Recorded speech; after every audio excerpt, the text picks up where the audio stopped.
everyone, welcome back to Too Sweet MTG. Welcome to another Deck Doctor. In this series, we take a deck submitted in the comments and have a look at it and try and tune it up a little bit. We're going to recommend some cuts and some additions to try and make the deck a little bit stronger and a little bit more consistent. Basically, so the deck will have a better chance of winning some games. This week, we have a deck submitted by the user Hole, and today we're going to be looking at a Marrow-Gnawer commander deck. Marrow-Gnawer is 3 black for a 2/3 legendary creature rat rogue. It has all rats have fear, which if you don't know what that means, it means all rats have intimidate. Which if you don't know what that means, it means your rats can't be blocked except by black creatures and artifact creatures. And then importantly, the really cool ability of this card, tap and sacrifice a rat, create X/1/1 black rat creature tokens where X is the number of rats that you control. So generally, what is a Marrow-Gnawer deck trying to do? Well, firstly, it's trying to play a lot of rats, and I mean a lot of rats. We're then going to play Marrow-Gnawer, we're going to tap it, we're going to make even more rats. We're then going to use cards like 1000-Year Elixir to untap Marrow-Gnawer so we can tap it again to make even more rats. To win a game with those rats, we can either drain out our opponents with cards like Ayara, First of Lochthane, or Mirkwood Bats, which ping out our opponents whenever one of our black rats comes into play. Another way of winning with that large army of rats is by turning them sideways. Giving all our rats fear will just mean a large portion of them are just going to be unblockable. And when they have that evasion, combining it with cards like Vanquish's Banner,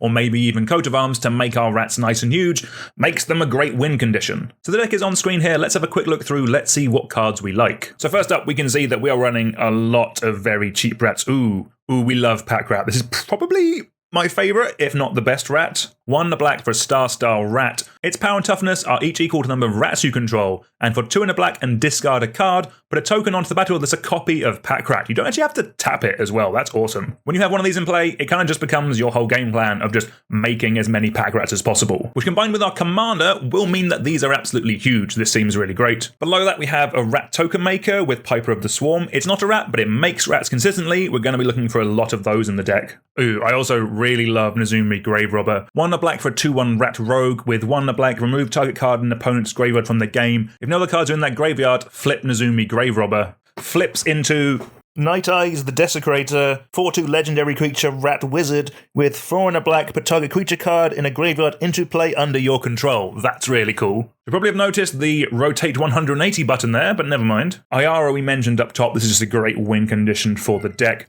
We have Crypt Rats, which is another fantastic rat. In this deck, this is basically a board wipe or some consistent removal. This is awesome. We have some big ratty lords with Karamanix the Rat King and Lord Skitter Sewer King. We like these. Again, making more tokens for us. This is good. We have a bit of card advantage and some ninjas with Nashi Moon Sage Scion. I like this one quite a lot. Basically, when this deals combat damage to a player, you exile the top card of each player's library, and until end of turn you can play one of those. Again, just good bit of card advantage. It's on a rat. This seems really solid. We also mentioned the Mirkwood Bats up top. This is just going to kill so many of our opponents. With this out, whenever we tap our commander to make a load of rat tokens, this is going to ping each opponent for 1. That seems really good. We have Species Specialist, which seems a really solid bit of card draw in any kind of typal matters deck like this. Although it's a human, this is fantastic in the deck. This is going to be great. Going through, we have Rat Catcher. That's a cool one. That's awesome. Do seem a little bit light on instants. That might be something that we look at specifically to upgrade. Going through to artifacts, Skull Clamp seems a slam dunk in this deck. It's just going to draw us an absolutely bucket load of cards. We have some Ramp here. That's good. We'll double check that there's enough in the deck when we go through the stats. Ooh, I see we have Sting and we have Thornbite Staff as a great way of untapping our commander. So Thornbright Staff is 2 generic mana for a tribal artifact shaman equipment. I don't remember reading that part of it before.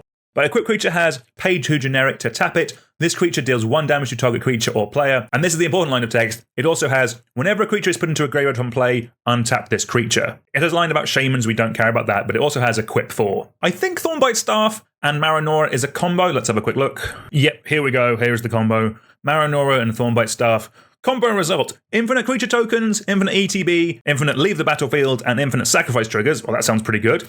What do you need? You need both of them on the battlefield. You need Thornbite Staff equipped to Marrow-Gnawer, and Marrow-Gnawer is not summoning a sick, and at least 2 other rats on the battlefield under your control. So this will basically work that you have them equipped, you tap Marrow-Gnawer, sack 1 of the other rats. It will then make you 2 rats, but because you sacrificed a rat in the first place, that will untap with the Thornbite Staff. Because the first time you're up 1 rat, you're basically going to make infinite rat tokens from that point. That seems really good. Right, so Thornbite Staff is infinite.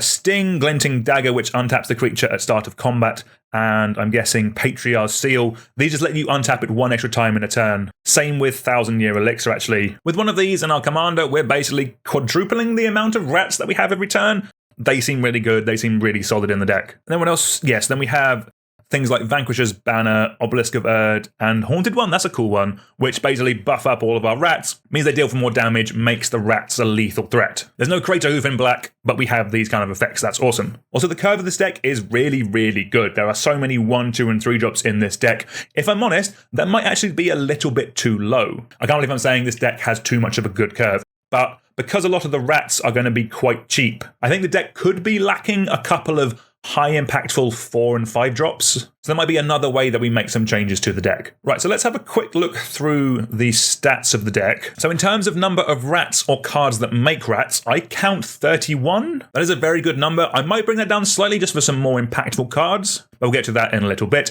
For ramp, I count 7.5. I'm only counting Bontu's Monument as a half. Bontu's Monument makes our black creature spells cost 1 less. It won't affect anything else in the deck. And also it's 3 generic mana, so I'm only going to count it as half a bit of ramp. So I'm probably going to add 1 more bit of ramp that's 2 or less mana. The card draw and the interaction are definitely a little bit low for me.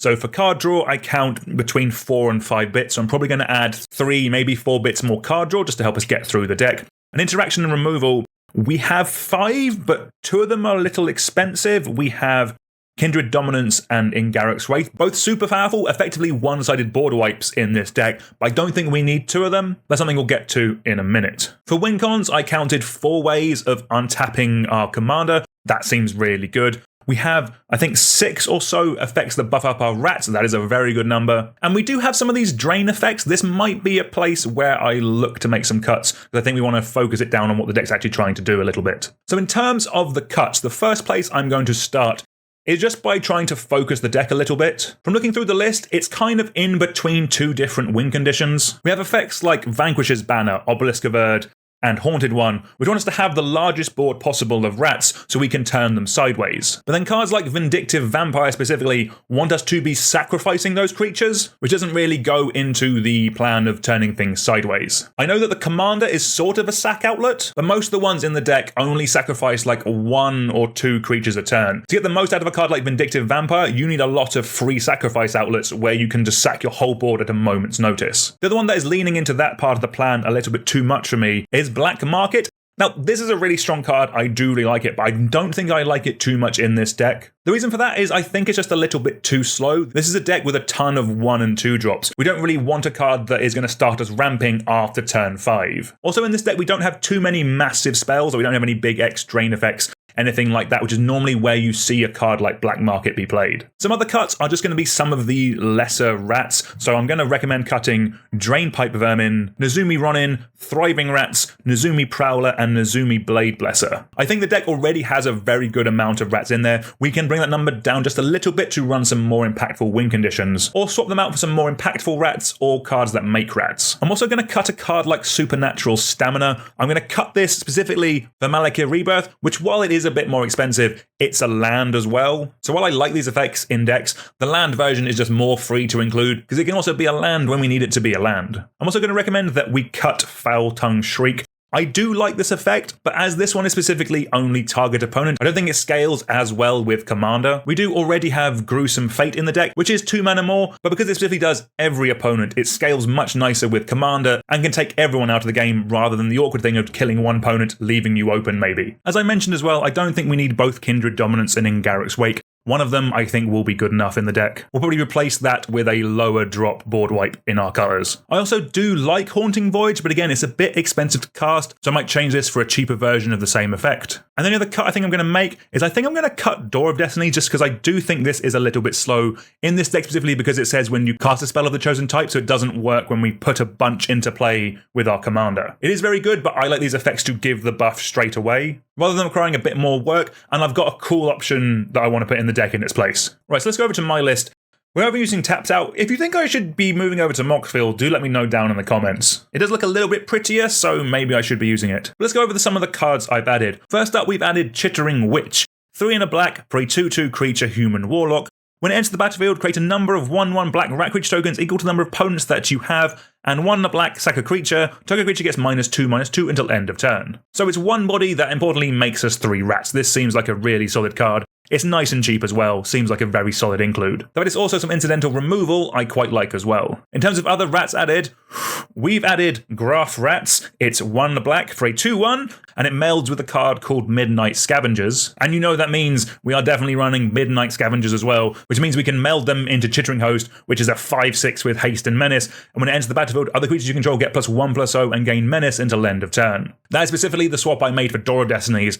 I'm not sure if Midnight Scavengers, that little combination, is stronger, but it's definitely cooler having one awesome big melded magic card. Vibes are also very important when you're doing a bit of deck doctoring. We've added some additional card draw. We've added War Room in our lands, just a really solid card that's pay 3 mana, pay a life, draw a card. That's just going to be really good in this deck. We've added Vampiric Rites, again, just cashing in those tokens that we're making for a bit of card advantage is just going to be good. And then a card I couldn't help myself from adding. I kind of want to run this in just every mono black deck. And that card is obviously the house itself, Bolas's Citadel. This lets us pay life to cast spells off the top of our library. We have so many cheap creatures in this deck and so many impactful spells that I think this is just going to be insanely good. Also in this deck that's making an obscene amount of rats, that bottom ability of sacrificing 10 non-land permanents and each opponent loses 10 life can actually be very relevant. Like if our Alpha Swing hasn't fully got there, we can tap this, sacrifice 10 rats and drain people out for the final bit of damage. And that is on top of the insane amount of card advantage that this card can give us. Talking of card advantage, the last bit that we've added is Morbid Opportunist. Whenever one or more other creatures die,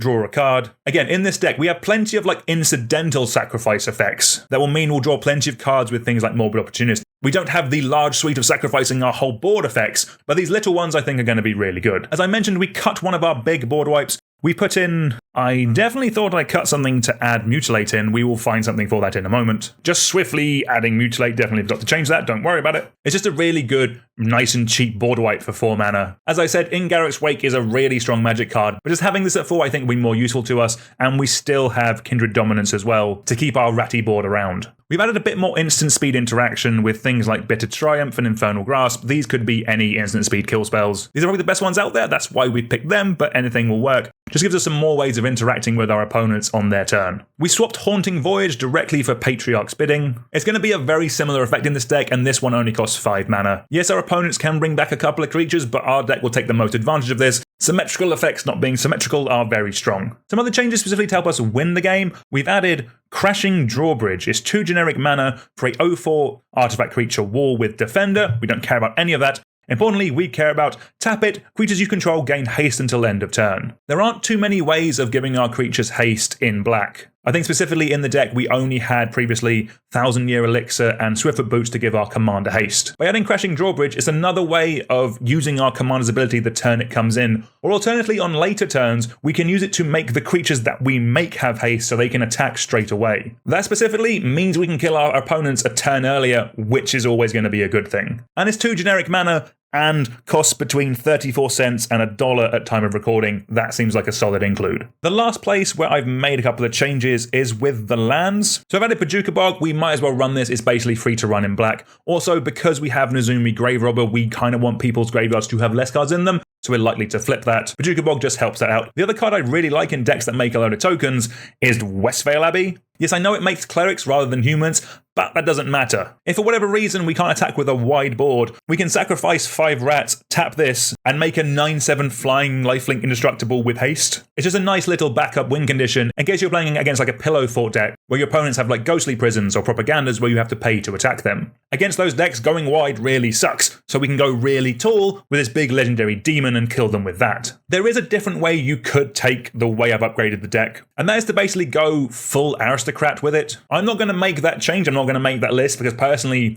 I think that the attacking version is going to be better. But if you wanted to go more sacrifice with it, what you would do is you would cut any effect that buffs up our creatures. You would replace them with like 4 to 6 good free sacrifice outlets, and then 4 to 6 like good Zulaport Cutthroat effects, specifically the ones that drain out each of our opponents whenever one of our creatures die. That's generally how you would make that change. I generally try to keep the changes that I've made to this list be not super expensive. I think outside of a couple of cards, everything's either cheaper than what's replaced it or less than like $5. But if money was completely no issue, the first card we'd probably add is Ashcoat of the Shadow Swarm. Basically, it's a really strong rat that when it attacks or blocks other rats you control gets plus X+X until their turn, where X is the number of rats you control. And then also it has repeatable card advantage with, at the beginning of your end step, you may mill 4 cards if you do return up to 2 rat creature cards from your graveyard to your hand. This is an obscene card.